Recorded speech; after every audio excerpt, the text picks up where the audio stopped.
മോളുടെ ബർത്ത്ഡേക്ക് ഉണ്ടല്ലോ കേക്ക് ഉണ്ടാക്കണം എന്ന് അവൾക്ക് ഒരേ ഒരു നിർബന്ധം. അപ്പോൾ കേക്ക് എന്ന് പറയുമ്പോൾ നമ്മൾ ഉണ്ടാക്കൽ നിർത്തിയിട്ട് കുറച്ചായി. അപ്പോൾ അതിൻ്റെ ഒരു ടച്ചൊക്കെ വിട്ടിട്ടുണ്ട്. ഭയങ്കര മടിയാട്ടോ കേക്ക് ഉണ്ടാക്കിയെടുക്കാൻ വേണ്ടിയിട്ട്. ഇപ്പോൾ പിന്നെ നമ്മുടെ ആ ഒരു ചോക്ലേറ്റ് സ്പോഞ്ച് ഉണ്ടല്ലോ, ഇത് ഒരുപാട് പേര് ഉണ്ടാക്കി സെയിലൊക്കെ ചെയ്യുന്നുണ്ട് എന്നൊക്കെ കേൾക്കുമ്പോൾ ഒരു സന്തോഷമാണ്. ആ ഒരു സ്പോഞ്ച് തന്നെയാണ് കേട്ടോ ഇതിലേക്ക് വേണ്ടിയിട്ട് ഉണ്ടാക്കിയെടുത്തിട്ടുള്ളത്. ന്യൂട്രല്ല ഫ്ലേവറിലുള്ള കേക്കാണ് ഇന്ന് ഞാൻ റെഡിയാക്കി എടുക്കാൻ പോകുന്നത്. അപ്പോൾ അത് 1 kg അളവിൽ.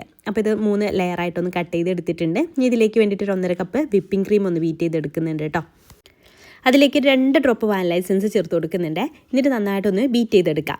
നന്നായിട്ട് ഫ്ലഫി ആയിട്ട് ബീറ്റായി വന്നതിന് ശേഷം നമുക്കതിലേക്ക് ന്യൂട്രല്ല ഫ്ലേവർ ആയതുകൊണ്ട് തന്നെ ഒന്നുകൂടെ നല്ല റിച്ച് ആക്കാനൊക്കെ വേണ്ടിയിട്ട് കുറച്ച് കണ്ടൻസ് മിൽക്ക് ആഡ് ചെയ്ത് കൊടുക്കുന്നുണ്ട്. അതുപോലെ തന്നെ ഒരു 3 ടേബിൾ സ്പൂണ് ന്യൂട്രല്ല കൂടെ ആഡ് ചെയ്ത് കൊടുക്കുന്നുണ്ട്. നമ്മുടെ ഇഷ്ടത്തിനനുസരിച്ച് ചേർത്ത് കൊടുക്കാം. അപ്പോൾ ഇത് ഫുള്ളായിട്ട് ന്യൂട്രല്ല ഫ്ലേവർ ആയിക്കോട്ടെ എന്ന് വിചാരിച്ചിട്ട് 3 വലിയ ടേബിൾ സ്പൂൺ തന്നെ ന്യൂട്രല്ല ചേർത്ത് കൊടുത്തിട്ടുണ്ട്. എന്നിട്ട് വീണ്ടും നന്നായിട്ടൊന്ന് ബീറ്റ് ചെയ്തെടുക്കാം.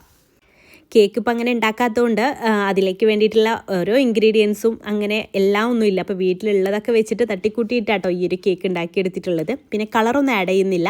കളർ ചേർക്കുമ്പോൾ എന്തോ പോലെയാണ് എനിക്ക്. അപ്പോൾ കളറൊന്നും ആഡ് ചെയ്യാതെയാണ് ഉണ്ടാക്കിയെടുക്കുന്നത്. ഇനി ബേസിലേക്ക് ആദ്യം ക്രീം അപ്ലൈ ചെയ്തിട്ട് നമുക്ക് ഫസ്റ്റ് ലെയർ വെച്ച് കൊടുക്കാം. പിന്നെ ഇത് വെറ്റ് ചെയ്യാൻ വേണ്ടിയിട്ട് മിൽക്കിൽ കണ്ടൻസ് മിൽക്കും ന്യൂട്രല്ലയും കൂടെ മിക്സ് ചെയ്തിട്ടാട്ടോ ഞാൻ എടുത്തിട്ടുള്ളത്. അപ്പോൾ ഒന്നുകൂടെ നല്ല ടേസ്റ്റാണ്. അപ്പോൾ അത് വെറ്റ് ചെയ്തെടുത്തിട്ടുണ്ട്. ഇനി നമുക്ക് ക്രീം അപ്ലൈ ചെയ്ത് കൊടുക്കാം. എന്നിട്ട് ഒന്നും കൂടെ ഒരു ന്യൂട്രല്ല ഫ്ലേവർ കിട്ടാൻ വേണ്ടിയിട്ട് ഒരു ടേബിൾ സ്പൂൺ കൂടി ന്യൂട്രല്ല അതിൻ്റെ മുകളിൽ ഇട്ട് കൊടുത്തിട്ട് അതൊന്ന് സ്പ്രെഡ് ചെയ്ത് കൊടുക്കാം. അതിനുശേഷം നിങ്ങൾക്ക് വേണമെന്നുണ്ടെങ്കിൽ ചോക്ലേറ്റ് ചിപ്സോ ഒക്കെ ഇട്ട് കൊടുക്കാം കേട്ടോ. അതിൻ്റെ മുകളിലായിട്ട് ഞാനിപ്പോൾ ചോക്ലേറ്റ് ചിപ്സ് ഇടുന്നില്ല, പകരം ആൽമണ്ട്സൊക്കെ കട്ട് ചെയ്തിട്ട് ഇട്ട് കൊടുക്കുന്നുണ്ട്. അല്ലെങ്കിൽ ഹാസൽനട്ട് ഇട്ട് കൊടുത്താൽ ഒന്നും കൂടി നമുക്ക് ആ ഒരു ഫെറാറോ റോഷർ കേക്ക് എന്നൊക്കെ പറയാം കേട്ടോ. അപ്പോൾ ഞാനിവിടെ ആൽമണ്ട്സാണ് കയ്യിലുണ്ടായിരുന്നത്, അത് ഇട്ട് കൊടുത്തിട്ടുണ്ട്. സെക്കൻഡ് ലെയർ വെച്ചു, തേർഡ് ലെയറും വെച്ചു. എന്നിട്ട് ക്രം കോട്ടിങ് ചെയ്തെടുക്കാം. ക്രം കോട്ടിങ് ചെയ്തിട്ട് ഫ്രിഡ്ജിൽ വെച്ച് തണുപ്പിച്ചെടുത്ത ശേഷം നമുക്ക് ഫൈനൽ ഫ്രോസ്റ്റിംഗ് ചെയ്തെടുക്കാം കേട്ടോ. സിമ്പിളായിട്ടുള്ള ഒരു ഡിസൈനാണ് ചെയ്യുന്നത്.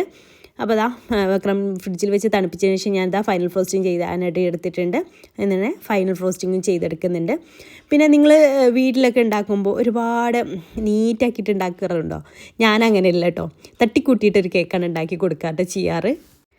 അപ്പോൾ ഫൈനൽ ഫ്രോസ്റ്റിങ്ങും ചെയ്തെടുത്തിട്ടുണ്ട്. ഇനി നമുക്കിതിൻ്റെ മുകളിലായിട്ട് ചോക്ലേറ്റ് ഗനാഷ ആട്ടോ ഞാൻ ഒഴിച്ച് കൊടുക്കുന്നത്. ചോക്ലേറ്റ് ഗനാഷ ഒഴിച്ച് കൊടുത്തിട്ട് ഇതുപോലെ ചെറിയ സ്പാച്ചിൽ വെച്ചിട്ട് ഇതുപോലെ റൗണ്ടിലൊന്ന് ഇങ്ങനെ ചുറ്റിച്ച് കൊടുത്തിട്ടുള്ള ആ ഒരു ഡിസൈൻ അങ്ങ് വരച്ച് കൊടുത്തു കേട്ടോ.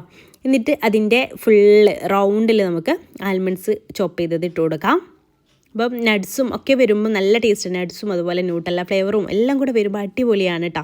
പിന്നെ കുറച്ച് ചോക്ലേറ്റ് ക്രീമിൽ ഇങ്ങനെ നമ്മളെ വിപ്പിംഗ് ക്രീം ഉണ്ടല്ലോ, അതിലേക്ക് കുറച്ച് ചോക്ലേറ്റ് ഗനാഷ് ഒഴിച്ചിട്ട് ക്രീമാക്കി എടുത്തിട്ടുണ്ട്. അതുപോലെ ചുറ്റും ഇങ്ങനെ ഡ്രോപ്പായിട്ട് ആക്കി കൊടുത്തതിന് ശേഷം സ്പാച്ചിൽ വെച്ചിട്ട് ഈ ഒരു സ്പാച്ചിൽ ആ ഡിസൈനും കൊടുത്തു. മുകളിൽ വീണ്ടും ന്യൂട്രല്ല ഒന്ന് സ്പ്രെഡ് ചെയ്ത് കൊടുക്കുന്നുണ്ട്. അത് ഇതുപോലെ ഒന്ന് ഈ രീതിയിലൊന്ന് സ്പ്രെഡ് ചെയ്തിട്ടുണ്ട്. അതിന് മുകളിലായിട്ട് ഗോൾഡൻ കളറിലുള്ള ഷുഗർ ബോൾസും ഇട്ട് കൊടുക്കുന്നുണ്ട്. ഇത്രങ്ങ് മതിയെന്ന് വിചാരിച്ചിരിക്കുകയായിരുന്നു കേട്ടോ നമ്മുടെ കേക്കിൻ്റെ ഡെക്കറേഷൻ. പക്ഷെ ഇത് ചെറിയ കുട്ടികളാകുമ്പോൾ അവർക്ക് എന്തെങ്കിലുമൊക്കെ ഒരു തീം വേണമല്ലോ. അപ്പോൾ എൻ്റെ കയ്യിൽ ഞാൻ തപ്പി പിടിച്ചപ്പോൾ പണ്ടെന്നോ കേക്കിന് വേണ്ടിയിട്ട് വേറെ ആരോടോ സെയിൽ ചെയ്യാൻ വേണ്ടി കേക്കിന് വേണ്ടിയിട്ട് ഉണ്ടാക്കിയെടുത്തിട്ടുണ്ടായിരുന്ന മിന്നി മൗസിൻ്റെ പ്രിൻറ്റ് ബാക്കി ഉണ്ടായിരുന്നു കേട്ടോ. അപ്പോൾ അതിൽ 2 പ്രിൻറ്റ് കണ്ടപ്പോൾ അത് ഇതിൽ വെച്ച് കൊടുത്തു. അപ്പോൾ അവൾ ഹാപ്പി, ഞാനും ഹാപ്പി. അപ്പോൾ ഈ ഒരു രീതിയിലാണ് കേക്ക് സെറ്റ് ചെയ്തെടുത്തിട്ടുള്ളത്. അപ്പോൾ ഇഷ്ടമായോ ഇല്ലേ എന്ന് നിങ്ങൾ കമൻറ്റ് ചെയ്യാൻ മറക്കല്ലേ. താങ്ക്